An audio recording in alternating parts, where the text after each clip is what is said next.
Hello everyone and welcome to this tutorial on how to change the author of any blog post in WordPress, whether you need to update the author of a single post or multiple posts. I will show you how to do it quickly and easily. Let's get started. Go to WordPress dashboard and navigate to post. Select that post and edit it. Apply. So you can change the author. Uh, let's click on this first one and update. So the author is changed.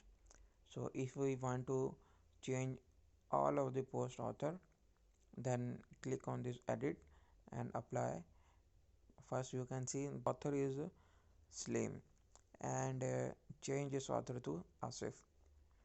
Let's update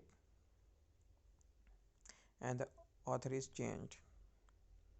You can also add the new author to your WordPress website from this user section. I will create another video for this topic.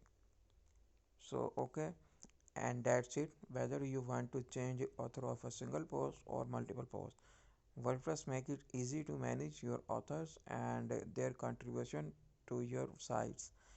I hope you found this tutorial helpful. If you have any question, feel free to leave a comment below. Thanks for watching and until next time, happy WordPressing.